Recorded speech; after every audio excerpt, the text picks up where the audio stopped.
data entry. For legal reasons I cannot say where, but I was a data entry operator in Hip Forest for some 2 years after graduating from uni that summer of 2016. I got the job quickly, and it wasn't too difficult in most respects. I was to copy information from filled out client forms using a data entry software, and I was allowed to listen to music, the radio, audiobooks, anything that one wanted to listen to. I worked 40 hours a week, 7 a.m. to 3 p.m. for a while, then 9 a.m. to 5 p.m. It really gave me perspective on how I definitely didn't want to be sitting at a desk 40 hours a week for the rest of my life. And it was good money for someone who had an English degree and no directly hireable skills for higher wage jobs. "Why are you going to school for writing?" my high school English teacher had asked me senior year. "You already know how to write. Why not go for something like economics?" Because that sounds like the most boring thing in the world. I was quite sure of myself back then, not seeing the benefits of having a stable money-making career, even if it was something I wasn't crazy about. Economics sounds like the colour grey. But it was okay. I was to keep working on my musicianship and to put my writing skills to some work. It was awfully hard to start writing a book, even with an idea like The Fool of the Wood. I needed to first truly develop my style, and that was going to take time. Stephen King said that you shouldn't even bother starting a book until you're at least 25, because only then will you have lived enough life to have the wisdom to do so. I can't say he's wrong in my case, but you know, there are always virtuosos. Anyway, there I was entering data like a madman, along with 50 or so other data entry operators. Among those I worked with was a man we'll call Perry. Perry was a young white man with tannish skin complexion and blondish-brownish hair like a Swede.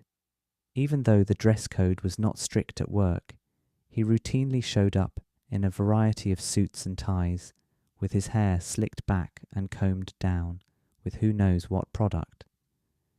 It was clear to me that he had seen the movie American Psycho with Christian Bale and thought the psychotic main character's style was worth emulating.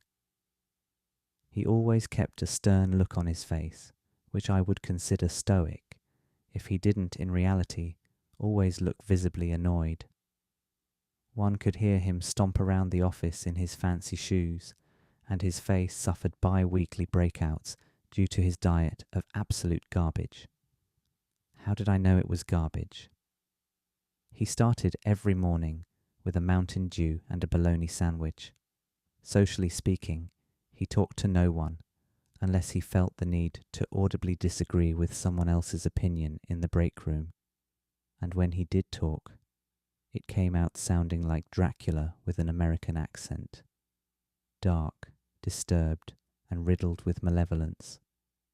Perry walked straight through people and got out of the way of no one, to the point where women had to get themselves out of his way at the last second, or face a collision with the Perry train. On one occasion in the break room, I was speaking with another coworker about the recent school shooting. There were many that summer. Even if we just made it a little harder for evil people to get guns, I think that might prevent some things.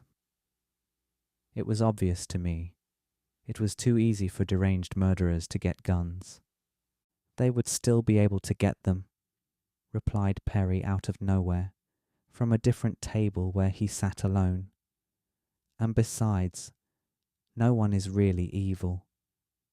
My coworker and I sat in a brief moment of silence, not expecting any commentary from the neighbouring tables.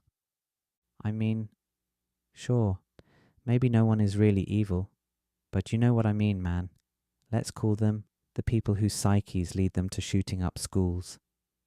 We should probably make it harder for them to get guns. And I think a simple mental background check could do quite a lot. I wanted to express that, however you pass it, it's a mental health issue, so why not evaluate mental health before distributing efficient weaponry? I cannot remember the details of his reply, because I stopped listening very early on. Anyone who has a problem with having to prove his or her psyche stable enough to possess a readily deadly weapon probably has some instability to hide. Great, I remember thinking. He's pro-gun and doesn't think anyone is truly evil. Okay, I'm willing to concede that maybe no one is truly evil, and perhaps anyone perceived as such might just be someone with trauma and mental health issues. But I think there is at least one person in all of history who embraced what they knew to be morally wrong, without remorse. Hitler. Might be evil, I dare say. As the shootings kept on adding up that summer, and I continued to watch Perry coldly smirk at whatever was playing in his headphones, I developed a substantial paranoia about him shooting up the office. He was socially isolated, didn't seem happy most of the time, and was clearly far right in his views. The cherry on top was that he was white, something all the school shooters had in common.